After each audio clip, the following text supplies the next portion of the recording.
매일 성경 묵상을 돕는 해설 가이드입니다. 안녕하세요. 묵상 코치입니다. 함께 읽고 나눌 말씀은 마태복음 7장 13절에서 20절까지 말씀입니다.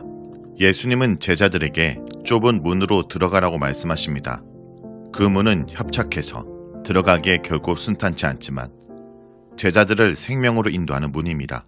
또한 생명의 길이 아닌 파멸의 길로 인도하는 거짓 예언자들은 그들의 삶으로 분별해야 합니다. 13절에서 14절 읽겠습니다. 좁은 문으로 들어가라.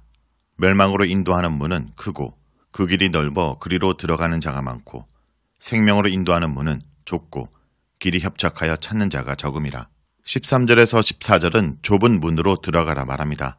좁은 문으로 들어가야 되는 이유를 제시하는 두 문장이 나옵니다.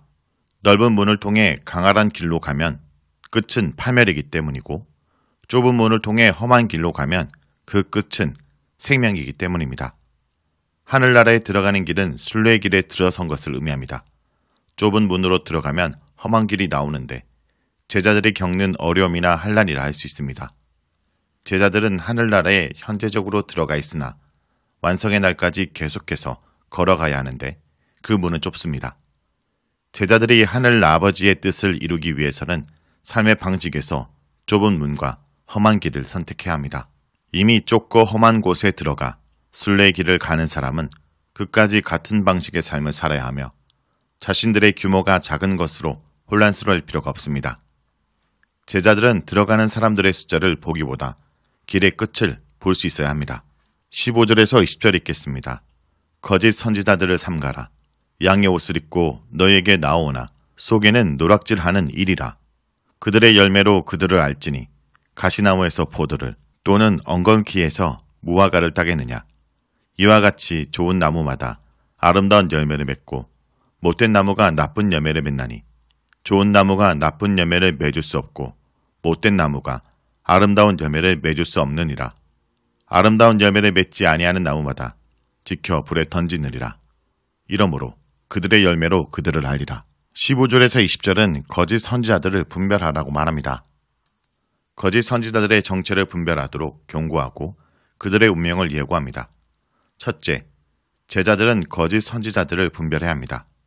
너에게 오는 자마다 라는 것은 거짓 선지자들이 외부에서 공동체 내부로 오는 것을 묘사합니다. 양 무리는 하나님 백성인 이스라엘 상기시키며 본문에서는 교회 혹은 새 언약 공동체라 할 수 있습니다. 늑대들은 교회 안에 와 있고 하나님의 뜻과 목적을 가르치는 선지자 역할을 수행하므로 기독교 지도자들이라고 보는 것이 가장 자연스럽습니다.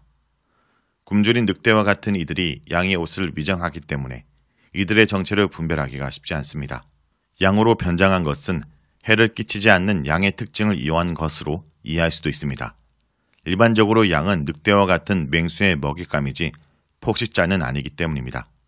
그래서 양의 옷을 입는다라는 것은 늑대가 양으로 위장해 양무리 가운데 자유롭게 돌아다니는 모습을 묘사합니다. 말하자면 거짓 선지자들은 교회를 잡아먹으려고 순수한 모습으로 위장해서 교회를 포식의 대상으로 삼고 할보합니다. 늑대들은 하나님과 그분의 뜻에 대해서 선포하고 가르칠 것이지만 실제로는 교회를 이득의 수단으로 삼는 포식자들입니다. 그래서 예수님은 삶의 문제를 열매라는 소재로 강조하십니다. 거짓 선지자들은 그 실체가 반드시 열매로 드러나게 될 것입니다. 좋은 나무가 좋은 열매를 맺고 나쁜 나무가 나쁜 열매를 맺는 것이 자연의 법칙이듯 영적인 세계에서도 법칙입니다. 17절의 나쁘는 썩은 이라는 뜻입니다. 좋은 나무는 선한 선지자를, 썩은 나무는 거짓 선지자를 뜻합니다. 거짓 선지자는 좋은 열매를 맺을 수 없습니다. 열매는 무엇을 의미할까요? 상상설계의 가르침에 따른 삶의 방식이 열매가 좋은지 나쁜지를 식별하게 해주는 잣대입니다. 19절은 좋은 열매를 맺지 못하는 나무의 운명을 다룹니다. 좋은 열매를 맺지 않는 나무는 지켜 불에 던집니다. 지옥불에 던져질 운명을 묘사하는 것일 수도 있습니다. 따라서 제자들은 그들의 열매로 그들을 알게 될 것입니다. 교회는 그들의 가르침이 아니라 그들의 삶을 보고 분별해야 합니다. 공동체는 지도자들의 삶을 유심히 살피되 그들의 위선에 속지 말고 그들의 삶이 상상설교의 가르침에 합당한 열매를 맺고 있는지 분별해야 합니다.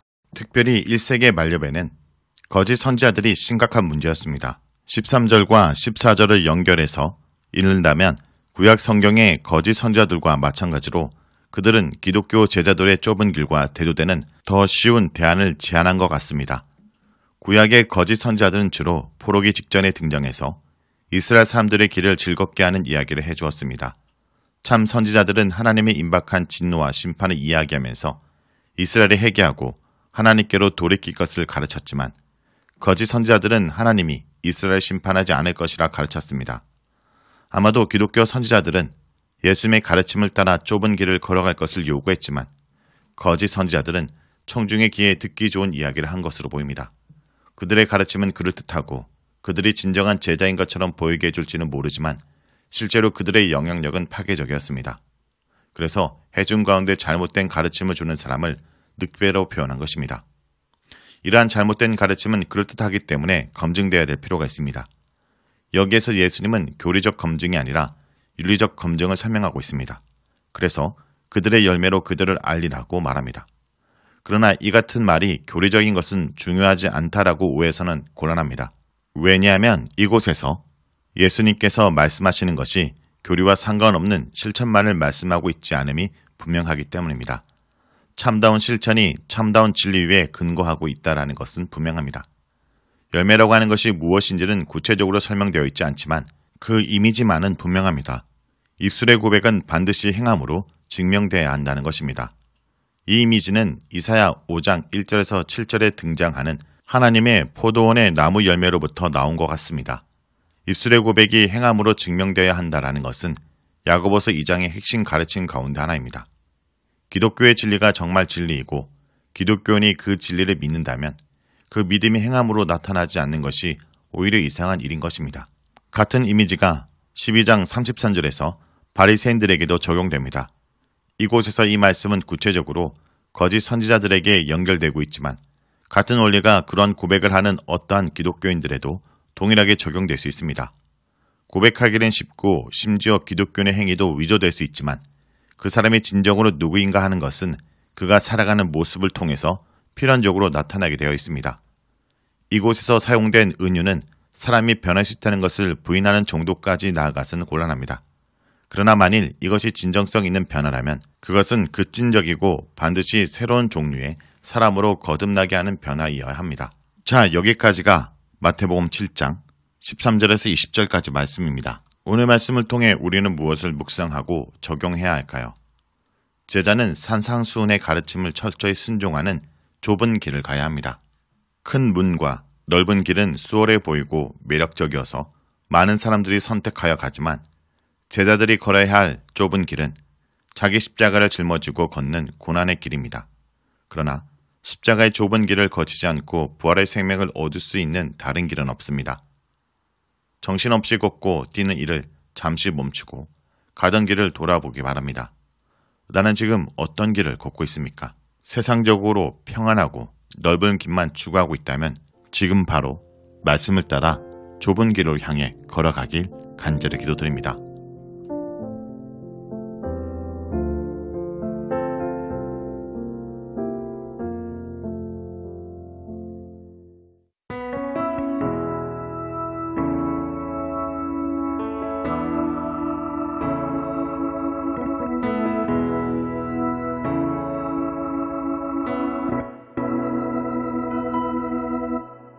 사랑 그 좁은 길 누가 그 길을 가려나 겸손 그 이름 없는 길 누가 그 길을 가려나 사랑 그 좁은 길 누가 그 길을 가려나 겸손 그 이름 없는 길 누가 그 길을 가려나 누가 주의 마음 알아 자매의 눈물 닦아주며 누가 형제의 허물 사랑으로 덮으려나 누가 주의 마음 알아 절망에 갇힌 영혼 찾아 위로의 손 내밀어 사랑으로 안으려나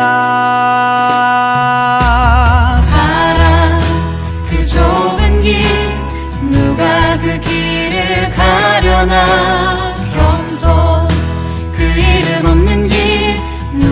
그 길을 가려나.